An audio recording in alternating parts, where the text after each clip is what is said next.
Remember when Columbo seemed like the simplest show on television? A rumpled detective in a wrinkled raincoat, mumbling his way to the truth while everyone underestimated him. For decades, audiences saw the shabby coat, the cheap cigar, and the famous line, "Just one more thing." But behind the scenes, the real story of how this character came to life was a lot stranger and a lot messier than most fans ever realized. It took two rejected leading men, two earlier actors nobody remembers, and one accidental $15 rainstorm purchase just to get the detective onto television screens in the first place.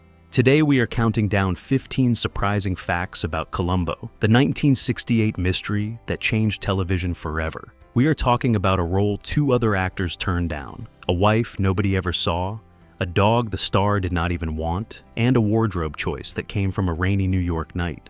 And trust us, you are not ready for what is near the top of this list. So hit that like button, subscribe if you have not already, and let us know your favorite memory in the comments. Now, let us get into the countdown with number 15. Number 15, Columbo almost wasn't Columbo at all. Before Peter Falk ever put on that raincoat, the character had already lived two other lives. In 1960, a rumpled detective named Columbo appeared in an episode of the anthology series The Chevy Mystery Show called Enough Rope, played by an actor named Bert Freed. Nobody thought much of it at the time. 2 years later, the character resurfaced on stage in a play called Prescription, Murder, written by Richard Levinson and William Link, with veteran actor Thomas Mitchell taking on the role. Mitchell was a respected performer, best known for playing Uncle Billy in It's a Wonderful Life, and audiences responded well to his take on the detective.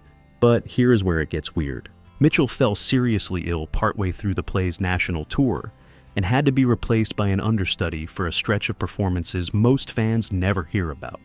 By the time Prescription Murder made it to television as a movie in 1968, the role had already been passed through two very different actors, and neither of them stuck around to become the character we know today. Sounds harmless, right? Not exactly. It means the detective millions of people consider inseparable from Peter Falk was, for its first 8 years of existence, somebody else entirely, twice over, before Falk ever got the call. The version of Columbo that eventually conquered television was not a singular flash of inspiration handed to one actor from day one. It was the product of a stage production that limped through an illness-plagued tour and years of quiet trial and error before anyone realized what they had. Believe it or not, if Thomas Mitchell had stayed healthy for the entire run of that play, there is a real chance the role never would have opened up the way it eventually did. Number 14. Bing Crosby said no because of golf. When Levinson and Link were casting the 1968 television pilot, they did not immediately think of Peter Falk. Their first choice was Bing Crosby, the crooner and film star who was already a household name by the late 1960s. Crosby reportedly turned the role down with a joke, saying he would rather spend his time on the golf course than commit to a television schedule. And no, that was not an accident of casting memory fading over the decades. Multiple accounts from people involved in the production confirm Crosby was seriously considered before he passed. The producers also looked at Lee J. Cobb, a heavyweight dramatic actor, famous for On the Waterfront and 12 Angry Men, who would have brought a completely different energy to the role. Imagine a version of Columbo that felt like a courtroom drama star instead of a rumpled everyman.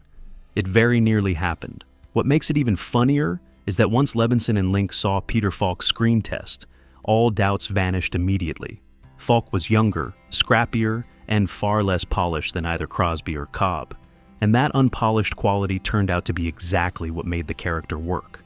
Turns out the two biggest names on the shortlist were completely wrong for the part, and the actor who eventually defined an entire genre of television detective was not even the network's first idea.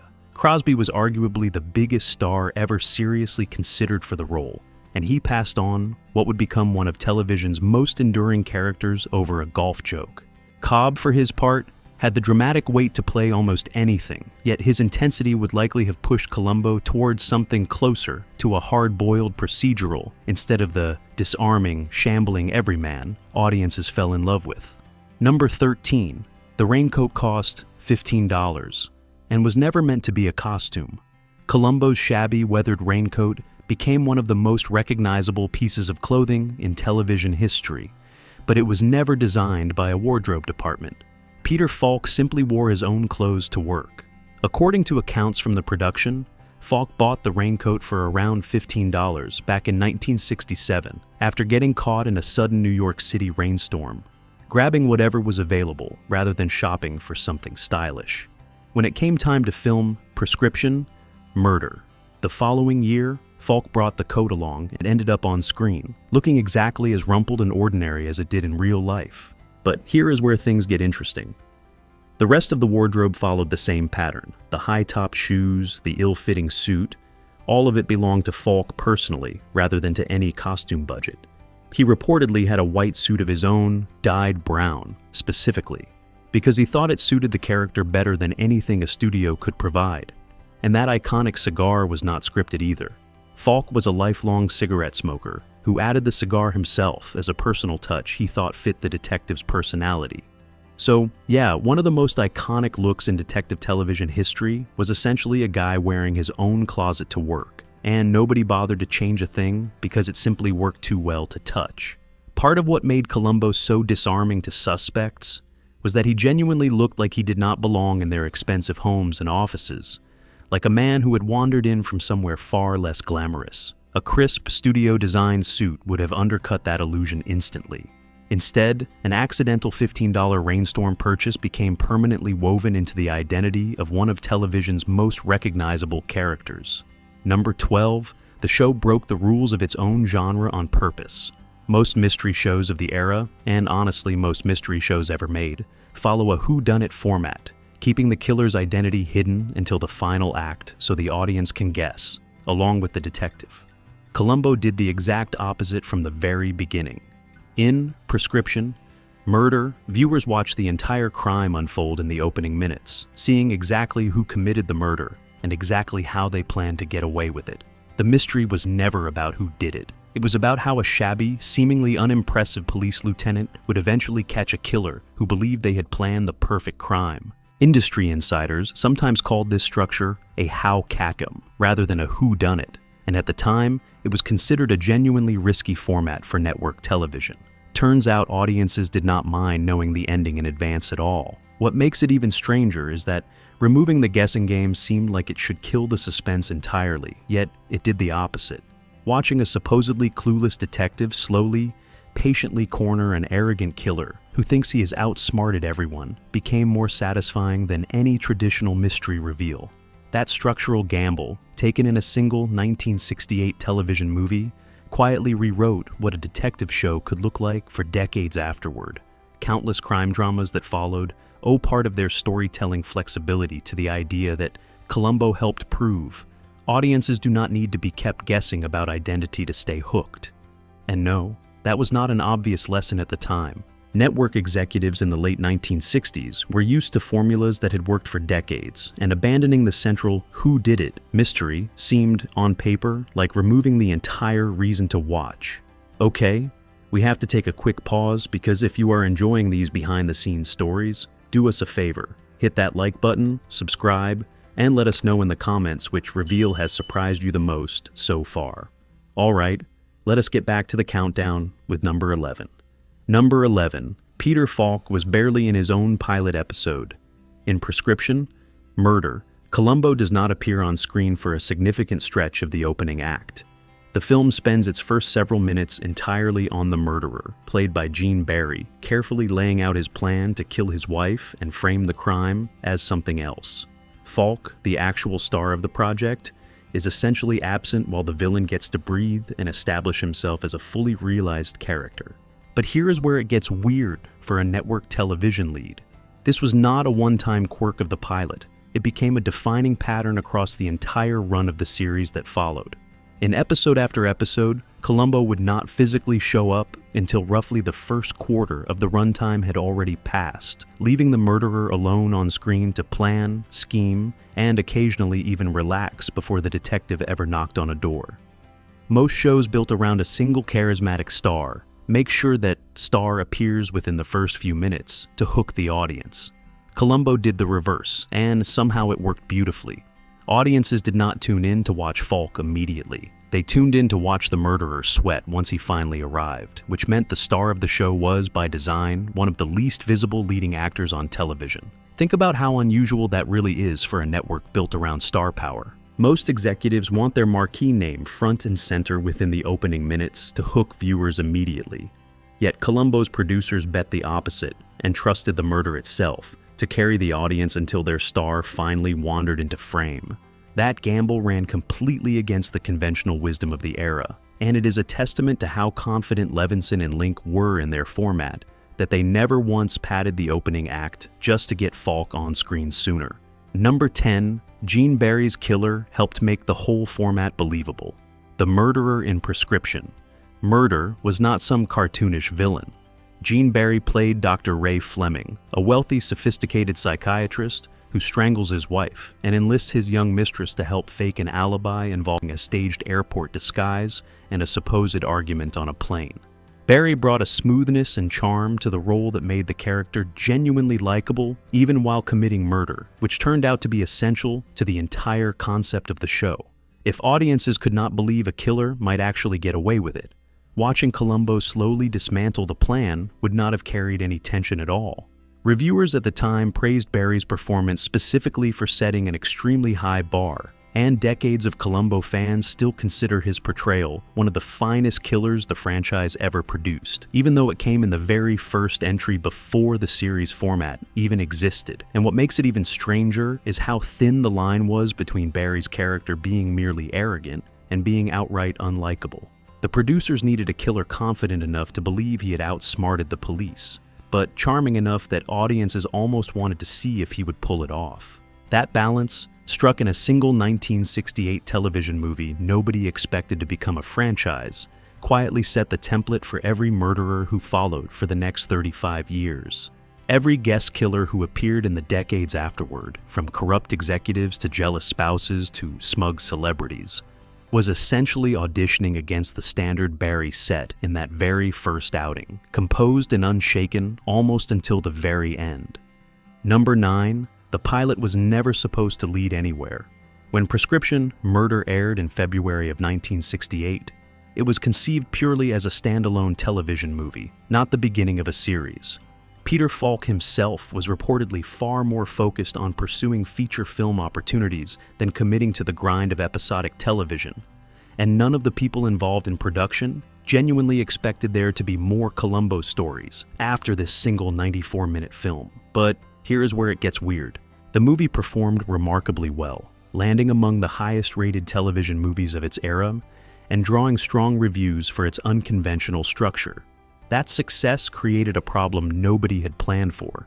Instead of simply greenlighting a series immediately, NBC took the unusual step of commissioning a second pilot movie, Ransom for a Dead Man, which arrived 3 years later in 1971 and served as a kind of second audition for the format before a full series was finally ordered. That means an entire 3-year gap separated the character's debut from the moment Columbo actually became a series, a gap most casual fans have no idea existed.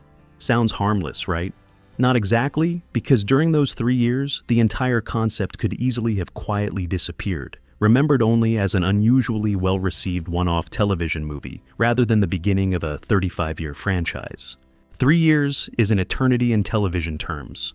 Plenty of time for executives to move on, for Falk to commit fully to film work, and for the entire idea to simply fade into a footnote. Instead, something about that shabby detective clearly stuck with audiences and decision-makers alike, enough to justify commissioning an entirely new pilot rather than letting the character quietly disappear back into obscurity where he had already lived twice before. Number 8, the dog almost never happened, and Falk did not want it. When NBC picked up Columbo as a recurring series, network executives wanted the detective to have a sidekick, a common device meant to give the lead character someone to talk to and to broaden audience appeal. Producers Richard Levinson and William Link discussed the idea with writer Stephen Bachko, who was working on a season opener script, and together they landed on an unusual choice. Instead of a human partner, Columbo would get a dog. Peter Falk was reportedly not thrilled about the idea at all. He felt his character already had enough distinguishing gimmicks between the raincoat, the cigar, and the beat-up car, and worried a dog sidekick would tip the show into cartoonish territory. But here is where it gets interesting. When Falk actually met the animal chosen for the role, a slow, drooling basset hound pulled from a shelter, his objections reportedly melted away almost instantly. The dog's lethargic, unbothered energy matched Columbo's own persona so perfectly that it became one of the character's most beloved recurring elements. Appearing across dozens of episodes despite starting as a network mandate the star did not even want. Turns out the network's forced sidekick idea, the one Falk resisted from the beginning, ended up becoming one of the show's most quietly iconic details. There is something almost poetic about it too. A basset hound is famous for looking perpetually tired, unimpressed, and half asleep, regardless of what is happening around it, which happens to describe exactly the impression Columbo himself tries to give suspects at every turn. What began as a network note, Falk actively pushed back against, turned into a piece of the character's identity so beloved that fans still argue online about which basset hound performer was the real dog across the show's various seasons. Number 7. Columbo's wife was everywhere and nowhere at once. Across the entire run of the series, Columbo constantly references his wife, mentioning her opinions, her cooking, her relatives, and her endless list of errands and casual conversation with suspects. She becomes such a consistent presence in the dialogue that many casual viewers assume they must have seen her on screen at some point. They have not. Mrs. Columbo never actually appears in the original series, existing purely through her husband's offhand comments and anecdotes, a character built entirely out of implication rather than a single scene of screen time. And what makes it even funnier is how deliberately effective this device turned out to be. By keeping her permanently off-screen, the writers gave Columbo a grounded, ordinary home life that made him more relatable to audiences without ever having to write an actual character, cast an actress, or risk breaking the illusion of the unassuming everyman detective. The choice became such a signature element of the show that a spin-off series was eventually built around the concept in 1979, attempting to give the character her own dedicated program. That spin-off never achieved anything close to the original show's popularity, which says something about how much of Columbo's charm depended specifically on his wife staying exactly where she had always been, mentioned constantly and seen absolutely never. It would have been easy and arguably tempting to eventually cast a recognizable actress and give her a proper appearance somewhere across dozens of episodes. Instead, the show trusted its own restraint, understanding that an off-screen wife left entirely to the audience's imagination was funnier and warmer than anything a single casting choice could have delivered. Number 6. Peter Falk's real eye shaped the entire character. One of the most surprising facts about the actor behind the detective has nothing to do with television production at all. Peter Falk lost his right eye to cancer when he was only 3 years old and wore a glass eye for the rest of his life. That medical history directly shaped the famous squint audiences associate with Columbo's bumbling, distracted expression, an expression suspects consistently mistook for confusion or incompetence right up until it was far too late. But here is where it gets weird in the best possible way. What could have been treated as a limitation became one of the character's greatest strategic assets. Suspects routinely underestimated Columbo because his unfocused gaze, his rumpled appearance, and his habit of trailing off mid-sentence all suggested a man who was barely keeping up, when in reality, he had already pieced together the entire crime. Falk reportedly leaned into this dynamic deliberately, using his own physical reality as an actor to reinforce the character's disarming, non-threatening presence. And that detail would come back to define an entire performance style. A physical trait that had nothing to do with acting choices, that existed decades before Columbo was ever written, became inseparable from why the character worked so effectively as a detective nobody saw coming. It is a genuinely rare thing in television history for an actor's private medical circumstances, something Falk carried with him from early childhood, to end up shaping a performance so thoroughly that fans and critics alike now consider it inseparable from the role. Falk rarely made a public spectacle of it, yet that quiet, matter-of-fact acceptance of his own appearance mirrored the very same low-key confidence that made Columbo so effective at catching killers who never saw him coming. Number 5. Falk basically wrote half his own dialogue. Peter Falk was famous among the show's writers, directors, and fellow cast members for improvising extensively during filming, often departing significantly from the written script. He would ask suspects unscripted questions, ramble about seemingly irrelevant trivialities, request a pencil he clearly did not need, or search his pockets for something that was never established as missing, all techniques designed to make Columbo seem harmlessly scattered, while he quietly extracted information. One particularly well-known improvised sequence has Columbo casually asking a suspect where they bought their shoes, a moment that was not in any script, but became one of the character's signature interrogation tactics. And no, that was not a rare occurrence limited to a single episode. Entire scenes across the series were built around improvisation, including a memorable cooking demonstration sequence with guest star Martin Landau that reportedly came together largely on the spot during filming. What makes it even funnier is that Falk's tendency to ramble accidentally created what became the character's unofficial theme song, humming or referencing the folk tune "This Old Man" so often during unscripted moments that it turned into a recognizable motif tied permanently to the detective, all without a single writer ever putting it on paper first. Directors and producers reportedly learned to build extra time into shooting schedules specifically to accommodate Falk's tendency to wander off script mid-scene, treating his improvisation as a resource worth protecting rather than a disruption. Suspects on screen were not just being questioned by a detective following a script. They were being genuinely thrown off by an actor who was frequently making choices in real time, which lent every conversation a nervy, unpredictable energy. Number 4, the network could not actually give Columbo his own weekly time slot.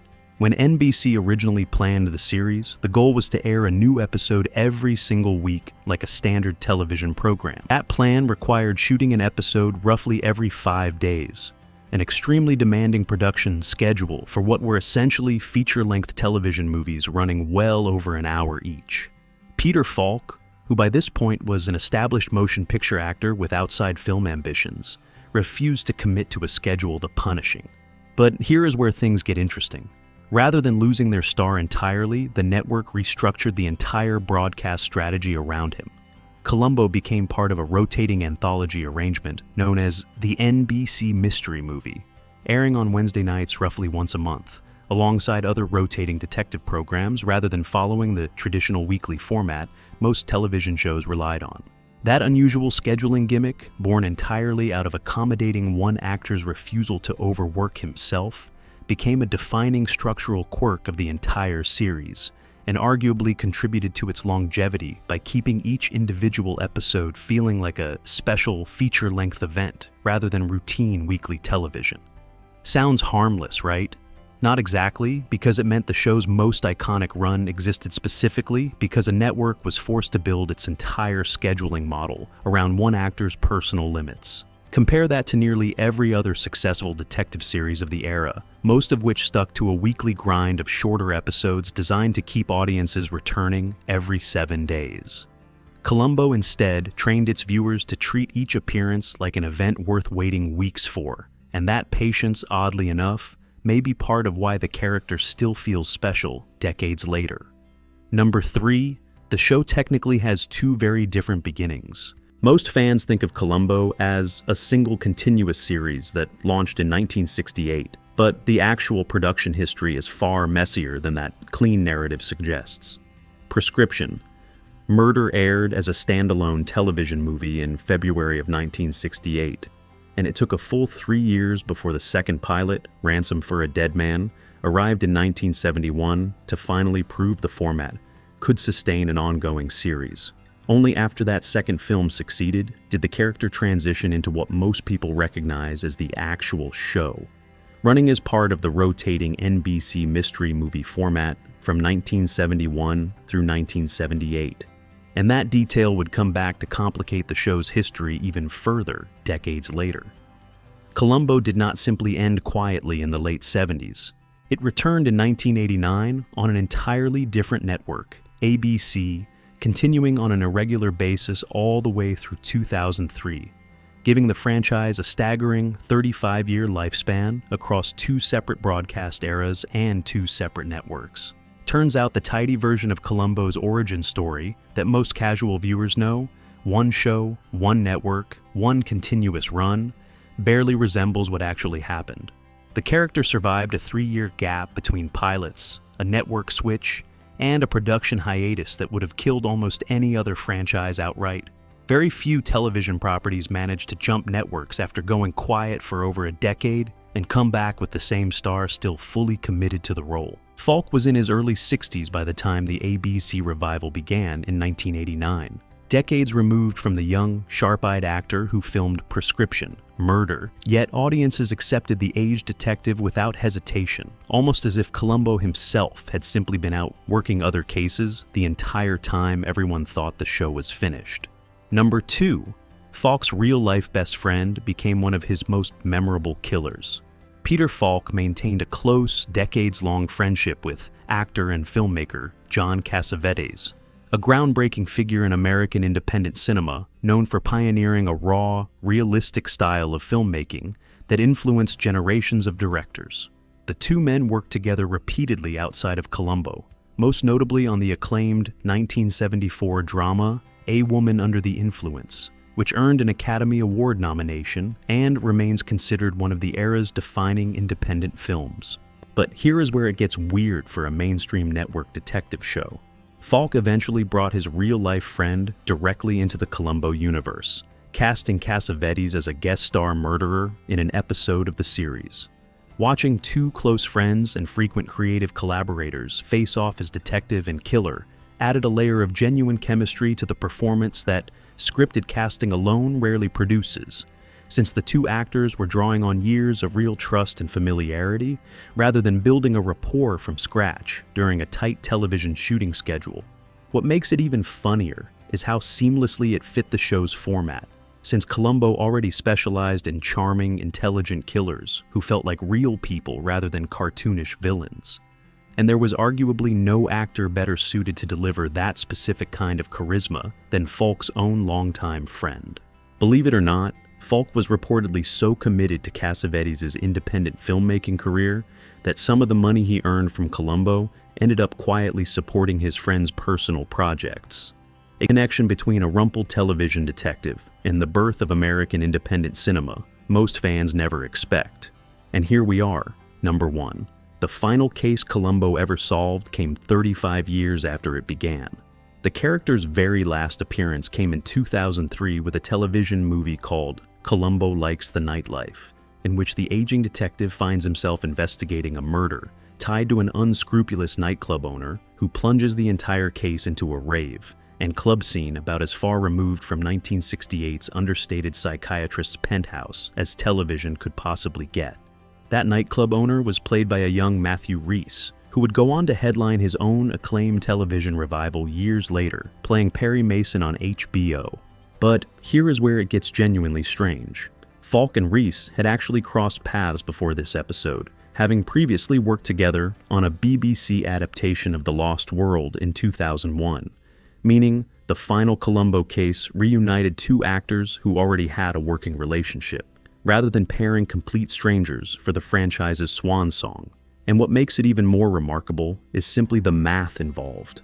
A character who debuted as a modest, unassuming television movie nobody expected to continue in February of 1968 was still solving murders on screen in 2003, spanning 35 years, 2 separate networks, and 4 Emmy Awards for Falk's performance along the way. That detail would come back to define the entire legacy of the show, a character built on being underestimated, who ended up outlasting nearly every other detective television ever produced. And what makes it even more fitting is the shape of the whole journey. A character who started out being turned down by Bing Crosby and dressed in an actor's own $15 Rainstorm purchase ended up becoming one of the most honored and enduring performances in television history. And there you have it, 15 wild and surprising facts about Columbo, and the messy, unpredictable path that led to one of television's most beloved detectives. A character built on being underestimated, in a raincoat nobody designed, playing opposite a wife nobody ever saw, somehow became one of the defining figures in the history of the medium. Which one shocked you the most, and which ones did we miss? Drop it in the comments because we always love hearing from you. And if you want more deep dives into the stars, shows, and stories you grew up with, make sure to subscribe and stick around, because it turns out even the most familiar shows from your childhood usually have a stranger story hiding just behind the raincoat. We have got plenty more where this came from.